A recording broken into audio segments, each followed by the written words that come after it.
Czy wygrana trzech największych światowych festiwali filmowych w Wenecji, Berlina i Cannes to jest taka okoliczność, która daje reżyserowi większą pewność siebie, czy wręcz przeciwnie, wzrasta poczucie odpowiedzialności i jakiś taki strach przed realizacją kolejnych projektów?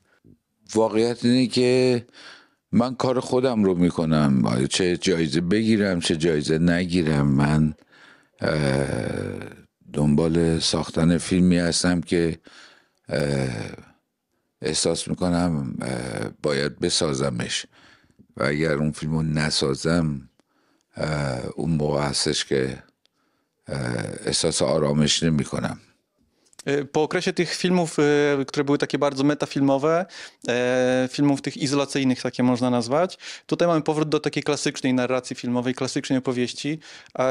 I tu moje pytanie, czy w związku z tym ten film można by nazwać mniej osobistym, czy on jest równie osobisty, co ten szereg ostatnich pańskich filmów?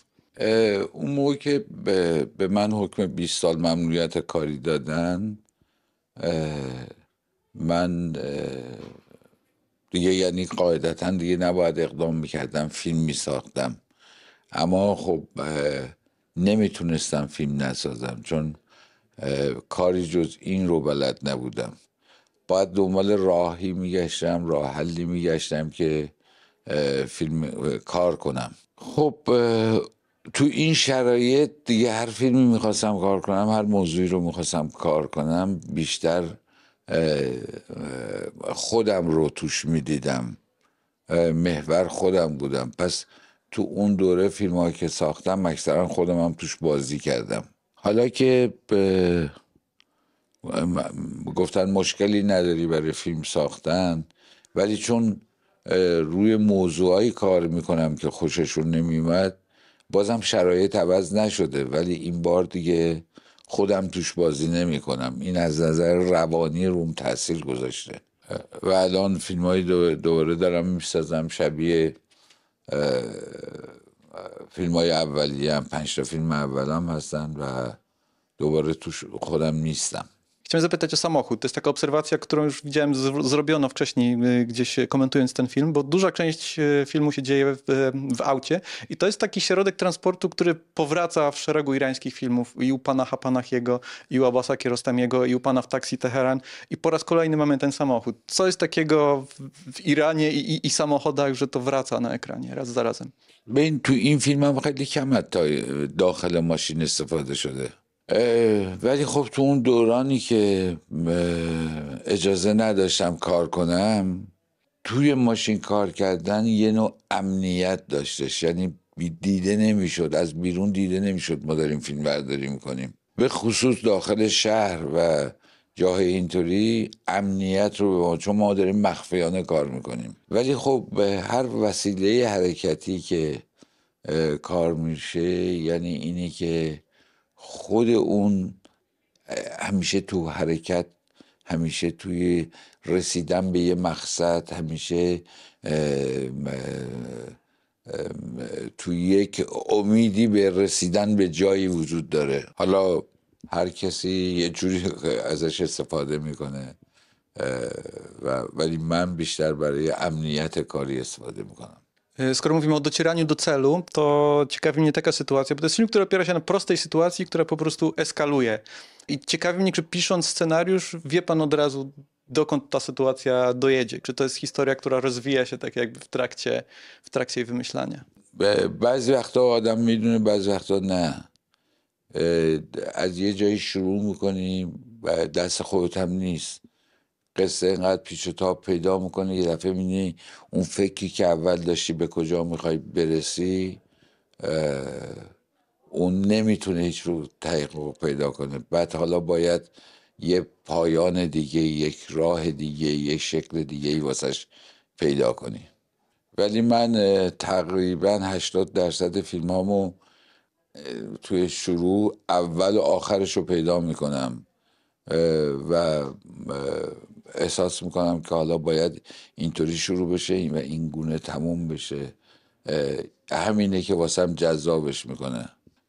به خصوص تو این فیلم از اول رو این مسئله فکر کردیم و به خصوص روی صدا، چون حالا قرار بود که همه چی از روی صدا گفته بشه. همه قصه ما با صدا شکل بگیره، پس این صدا رو آوردم اول و آخر فیلم. اما خب توی شکلش واسه پایان واقعا از اون اول تا آخر، حتی وقتی هم که صدا گذاری میشد خیلی کاربردش همش شک داشتم که این کارو بکنم یا این karo بکنم. W związku z tym też mnie interesuje konwencja długiego ujęcia. Mamy w tym filmie szereg bardzo ważnych, bardzo długich, zagranych w takim długim take'u scen, chociażby scenę otwierającą, czy scenę finałowego przesłuchania. I ciekaw mnie, jak wielkim wyzwaniem realizacyjnym to było, jakiego to wymagało, jakiej współpracy z aktorami, czy wielu prób i ile tam jest przestrzeni na improwizację w tych takich długich ujęciach. ببینید وقتی که قرار باشه یه صحنه خورد بشه، پلانای خوردی داشته باشه، خب اون خیلی آسان تره، اون خیلی راحت تره. ولی وقتی که میزانسن پیدا میکنه خب خیلی سختتر میشه. ولی چون نیاز اون شکل کار، فرم کار، سبک کاری که اینجا میخوایی لازم داره که حتما به این شکل باشه، اون موقع وقت و انرژی بیشتری رو میبره. مثلا اون صحنه‌ای که توی بیابون بود تقریبا 3 روز ما رو اون کار کردیم و خب وقتی کل فیلممون 25 روزه، 25 روز طول کشیده، خب اون 3 روز وقت بیشتری از ما برده. من با بازیگر قبل از فیلمبرداری تمرین نمی کنم، همه کارمو سر صحنه انجام میدم. تقریبا من و بازیگرها و فیلمبردار اینا داخل صحنه هستش. وقتی تکرار میشه به اون نتیجه میرسیم که حالا اینطوری درست داره، یعنی همدیگر رو اصلاح میکنیم تا اونی که میخوایم به دست بیاریم. Rozmawiamy tutaj w kontekście festiwalu filmowego i festiwale filmowe to są takie wydarzenia, które odegrały dużą rolę w pańskim życiu i zastanawiam się, jak pan widzi rolę festiwali w świecie, w kulturze i przyszłość tej formy oglądania filmów, spędzania czasu. من تازه 2 روز اومدم کلا به لهستان و تا الان نیومده بودم و هنوزم سر نمایش هیچ فیلم شما نرفتم که ببینم کل جشنواره چگونه هستش و نمیتونم بگم آینده این فستیوال چطوری میشه، خوبه یا بده. ولی خب کل فستیوال هایی که تو دنیا برگزار میشه مسلما تأثیر در کیفیت فیلم ها داره. وقتی که فیلم ها دیده میشن، بعضی فیلم هایی که حتی تو کشورهای سازنده امکان دیده شدن ندارن، وقتی میان تو دیده میشن یواش یواش این امید که بالاخره فیلم ها به نمایش در بیاد وجود داره، به خصوص برای فیلمسازان جوان که یه تشویقی میشه، یه سکوی پرش میشه. من در مورد سینمای ایران بگم که اگر فستیوال ها نبودن شاید سینمای ایران انقدر رشد نمیکرد، چون اکثر این فیلم ها در ایران نمیتونن به نمایش در بیان و تماشاگرها خیلی دیر این فیلم ها رو میبینن. همین که فیلم ها میاد بیرون و نمایش داده میشه و میتونه توی سینماهای دنیا بعداً به نمایش در بیاد، خب خود همین یواش یواش کمک به هنر سینما میکنه. یادمون نره تقریبا همه جای دنیا 95% فیلم های تجاری هستن و فقط 5%شون تقریبا هنری هستن.